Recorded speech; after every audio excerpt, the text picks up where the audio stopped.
ਮਿਹਰਬਾਨੀ, ਬਹੁਤ ਜ਼ਿਆਦਾ ਧੰਨਵਾਦ ਜੀ ਟੀਵੀ ਦੀ ਸਾਰੀ ਟੀਮ ਦਾ। ਤੇ ਮੈਨੂੰ ਬੜੀ ਖੁਸ਼ੀ ਹੋ ਰਹੀ ਆ ਕਿ ਜਿਹੜੀ ਅੱਖਰਾਂ ਦੇ ਵਿੱਚ ਬਿਆਨ ਨਹੀਂ ਹੋ ਰਹੀ, ਤੇ ਮੈਂ ਇੱਕ ਦੋ ਕਿਤੇ ਇੱਕ ਨਜ਼ਮ ਔਰ ਇੱਕ ਗਜ਼ਲ ਸੁਣਾ ਕੇ ਤਾਂ ਆਪਣੀ ਹਾਜ਼ਰੀ ਸਮਾਪਤ ਕਰਾਂਗਾ। ਆਜਾ ਕਰ ਦਲੇਰੀ ਭਾਈਆ, ਨਾ ਕਰ ਫੇਰੀ ਭਾਈਆ। ਆਜਾ ਕਰ ਦਲੇਰੀ ਭਾਈਆ, ਨਾ ਕਰ ਹੇਰਾ ਫੇਰੀ ਭਾਈਆ। ਅੰਮਾ ਅੱਬਾ ਮੈਨੂੰ ਦੇ ਦੇ, ਬਾਕੀ ਹਰ ਸ਼ੈ ਤੇਰੀ ਭਾਈਆ। ਆਜਾ ਕਰ ਦਲੇਰੀ ਭਾਈਆ, ਨਾ ਕਰ ਹੇਰਾ ਫੇਰੀ ਭਾਈਆ। ਅੰਮਾ ਅੱਬਾ ਮੈਨੂੰ ਦੇ ਦੇ, ਬਾਕੀ ਹਰ ਸ਼ੈ ਤੇਰੀ ਭਾਈਆ। ਤੇ ਝੂਠੇ ਹਾਸੇ ਹੱਸ ਨਹੀਂ ਹੁੰਦੇ, ਦੁੱਖ ਕਿਸੇ ਨੂੰ ਦੱਸ ਨਹੀਂ ਹੁੰਦੇ। ਝੂਠੇ ਹਾਸੇ ਹੱਸ ਨਹੀਂ ਹੁੰਦੇ, ਦੁੱਖ ਕਿਸੇ ਨੂੰ ਦੱਸ ਨਹੀਂ ਹੁੰਦੇ। ਲੇਖਾਂ ਲਿਖਿਆ ਸਭ ਨੂੰ ਮਿਲਦਾ, ਸਫਦਰ ਵਸ ਨਹੀਂ ਹੁੰਦੇ। ਲੇਖਾਂ ਲਿਖਿਆ ਸਭ ਨੂੰ ਮਿਲਦਾ, ਲੇਖ ਤੇ ਸਫਦਰ ਵਸ ਨਹੀਂ ਹੁੰਦੇ। ਤੇ ਇੱਕ ਛੋਟੀ ਜਿਹੀ ਨਜ਼ਮ ਵੇਖਣਾ ਜੀ ਕਿ ਰੋਟੀਆਂ ਵੱਡਾ ਹੋ ਸਕਦਾ ਹੈ, ਬੋਟੀਆਂ ਸਭ ਬਰਾਬਰ ਨੇ। ਬੋਟੀਆਂ ਵੱਡਾ ਹੋ ਸਕਦਾ ਹੈ, ਬੋਟੀਆਂ ਸਭ ਬਰਾਬਰ ਨੇ। ਜ਼ਾਤ ਪਾਤ ਤੇ ਧਰਮ ਦੇ ਨਾਂ ਤੇ ਬੰਦਿਆਂ ਨੂੰ ਨਾ ਵੰਡਿਆ ਕਰ, ਬੰਦਿਆਂ ਨੂੰ ਨਾ ਵੰਡਿਆ ਕਰ। ਤੇ ਇੱਕ ਛੋਟੀ ਜਿਹੀ ਨਜ਼ਮ ਹੈ ਕਿ 1947 ਦੇ ਪਸੇ ਮੰਦਰ ਦੇ ਵਿੱਚ ਲਿਖੀ ਆ। ਇਹਦੇ ਦੋ ਪੱਖ ਨੇ, ਇੱਕ 47 ਤੋਂ ਪਹਿਲੇ ਦਾ, ਇੱਕ 47 ਤੋਂ ਬਾਅਦ ਦਾ। ਵਰਿਆਂ ਦੇ ਸੀ ਇਕੱਠੇ ਰਹਿੰਦੇ, ਇੱਕ ਦੂਜੇ ਨਾਲ ਰਲ ਮਿਲ ਬਹਿੰਦੇ। ਰਲ ਮਿਲ ਵਾਹੀ ਬੀਜੀ ਕਰਦੇ, ਕਦੀ ਨਾ ਗੱਲ ਤੀਜੀ ਕਰਦੇ। ਮੁਸਲਮ ਸਿੱਖ ਈਸਾਈ ਨਾ ਹੁੰਦਾ, ਧਰਮੀ ਕੋਈ ਕਸਾਈ ਨਾ ਹੁੰਦਾ। ਮੁਸਲਮ ਸਿੱਖ ਈਸਾਈ ਨਾ ਹੁੰਦਾ, ਧਰਮੀ ਕੋਈ ਕਸਾਈ ਨਾ ਹੁੰਦਾ। ਉਲਫਤ ਪਿਆਰ ਮੁਹੱਬਤ ਰੱਜ ਸੀ, ਇੱਕ ਦੂਜੇ ਨੂੰ ਵੇਖਣ ਹੱਜ ਸੀ।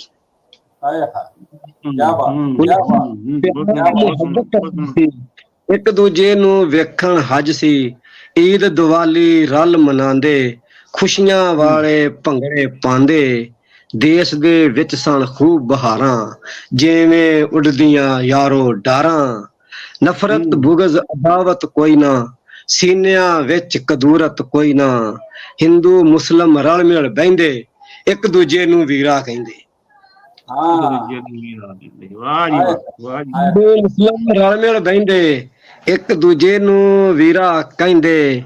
ਮੁੱਲਾ ਪੰਡਤ ਕਾਜ਼ੀ ਸਾਰੇ, ਇੱਕ ਦੂਜੇ ਤੇ ਰਾਜ਼ੀ ਸਾਰੇ। ਨਫ਼ਰਤ ਵਾਲੀ ਵਾਹ ਨਾ ਹੁੰਦੀ, ਕੰਡਿਆਂ ਵਾਲੀ ਰਾਹ ਨਾ ਹੁੰਦੀ। ਇਹ ਪਹਿਲਾ ਪੱਖ। ਹੁਣ ਦੂਸਰਾ ਪੱਖ ਆ ਗਿਆ ਕਿ ਫਿਰ ਸਮੇਂ ਨੇ ਰੂਪ ਵਟਾਇਆ, ਵੇਲਾ ਹਿੰਦ ਤੇ ਭੈੜਾ ਆਇਆ। ਫਿਰ ਸਮੇਂ ਨੇ ਰੂਪ ਵਟਾਇਆ, ਵੇਲਾ ਹਿੰਦ ਤੇ ਭੈੜਾ ਆਇਆ।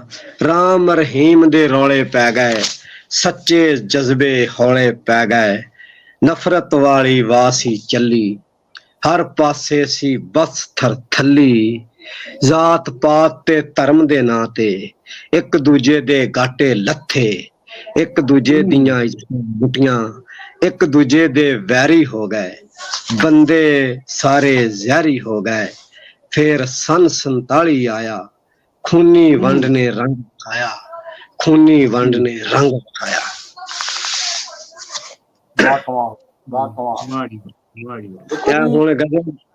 ਹਾਂਜੀ, ਸਮਾਂ ਹੈਗਾ ਜੀ, ਆਪਾਂ ਥੋੜੀ ਬਹੁਤੀ ਗੱਲਬਾਤ ਵੀ ਕਰ ਲਈਏ ਨਾਲ ਕਿ ਦੇਖੋ ਇਹ ਦੁੱਖ ਜਿਹੜਾ ਹੈਗਾ ਇਹ ਦੋਨਾਂ ਪਾਸੇ ਹੀ ਹੈ ਜੀ। ਅਸੀਂ ਖੈਰ ਮੈਂ ਚੜ੍ਹਦਾ ਲਹਿੰਦਾ ਨਹੀਂ ਵਰਤਣਾ ਚਾਹੁੰਦਾ ਹੁੰਦਾ ਸ਼ਬਦ, ਉਹਦੇ ਨਾਲ ਥੋੜਾ ਜਿਹਾ ਵਖਰੇਵਾਂ ਹੁੰਦਾ। ਮੈਂ ਕਹਿੰਦਾ ਹੁੰਦਾ ਕਿ ਸਾਡੇ ਗੁਆਂਢ ਦੇ ਵਿੱਚ ਵੀ ਇਹ ਦੁੱਖ ਹੈ ਤੇ ਸਾਨੂੰ ਵੀ ਉਹੀ ਦੁੱਖ ਹੈ। ਔਰ ਸਾਰੇ ਇਹ ਮਹਿਸੂਸ ਕਰਦੇ ਨੇ ਕਿ ਇਹਦੇ ਵਿੱਚ ਕਿਸੇ ਵੀ ਇਨਸਾਨ ਦਾ ਯੋਗਦਾਨ ਨਹੀਂ ਹੈ। ਜੇ ਵੱਡਾ ਟੁੱਟੀ ਹੋਈ ਹੈ ਜਾਂ ਫਿਰ ਇਹਦੇ ਪਿੱਛੇ ਹੈ ਕੀ, ਉਹ ਉਦੋਂ ਵੀ ਚੱਲਦਾ ਸੀ, ਉਹ ਅੱਜ ਵੀ ਚੱਲੀ ਜਾਂਦਾ। ਅਸੀਂ ਸਮਝਦੇ ਨਹੀਂ ਜੋ ਕੁਛ ਇਹਦੇ ਪਿੱਛੇ ਹੈ, ਜਿਹੜੇ ਪਿੱਛੇ ਦੇ ਕਾਰਨ ਨੇ, ਉਹ ਸਾਨੂੰ ਪਤਾ ਹੈ ਪਰ ਅਸੀਂ ਉਹ ਤੇ ਗੌਰ ਨਹੀਂ ਕਰਦੇ, ਅਸੀਂ ਉਹਨੂੰ ਰੋਕਣ ਦਾ ਹੀਲਾ ਨਹੀਂ ਕਰਦੇ। ਬੇਸ਼ੱਕ ਜੀ ਮੈਂ ਤੁਹਾਡੀ ਗੱਲ ਦੇ ਨਾਲ ਸਹਿਮਤ ਹਾਂ।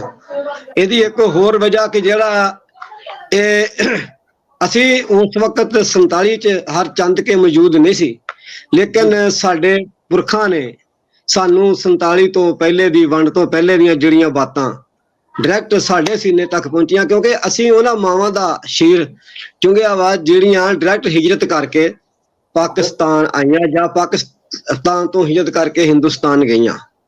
ਅਸੀਂ ਉਹਨਾਂ ਬਾਪੂਆਂ ਦੇ ਡਾਇਰੈਕਟ ਬੇਟੇ ਹਾਂ। ਇਸ ਵਾਸਤੇ ਸਾਡੇ ਅੰਦਰ ਇਹ ਅਹਿਸਾਸ ਜ਼ਿਆਦਾ ਵਾ। ਔਰ ਅੱਲਾਹ ਪਾਕ ਦਾ ਸ਼ੁਕਰ ਆ ਫਿਰ ਵੀ ਕਿ ਭਲਾ ਹੋਵੇ ਇੰਟਰਨੈਟ ਵਾਲਿਆਂ ਦਾ ਕਿ ਜਿਨ੍ਹਾਂ ਨੇ ਸਾਨੂੰ ਕੁਝ ਨਾ ਕੁਝ ਇੱਕ ਦੂਸਰੇ ਦੇ ਇਸੇ ਇੰਟਰਨੈਟ ਦੇ ਜ਼ਰੀਏ ਇੱਕ ਦੂਸਰੇ ਦੇ ਫਿਰ ਨੇੜੇ ਲਾਤਾ।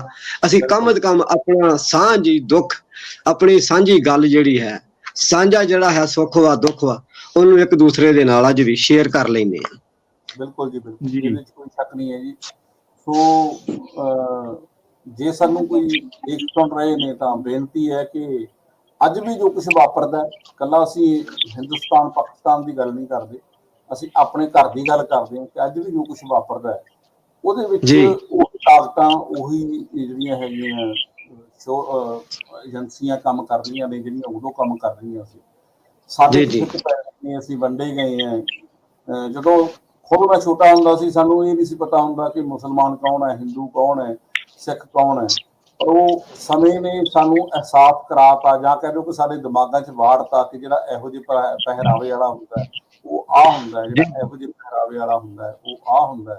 ਤੇ ਪਹਿਰਾਵਿਆਂ ਦੇ ਫਰਕ ਨੇ ਸਾਨੂੰ ਇਨਸਾਨਾਂ ਦੇ ਵਿੱਚ ਫਰਕ ਕਰਨਾ ਜਿਹੜਾ ਹੈਗਾ ਉਹ ਸਿਖਾਤਾ ਕਿ ਜਿਹੜਾ ਪਹਿਰਾਵੇ ਵਾਲਾ ਇਨਸਾਨ ਹੈ ਉਹ ਤੁਹਾਡੇ ਲਈ ਘਾਤਕ ਹੈ, ਤੇ ਜਿਹੜਾ ਇਸ ਪਹਿਰਾਵੇ ਵਾਲਾ ਇਨਸਾਨ ਹੈ ਉਹ ਤੁਹਾਡੇ ਲਈ ਘਾਤਕ।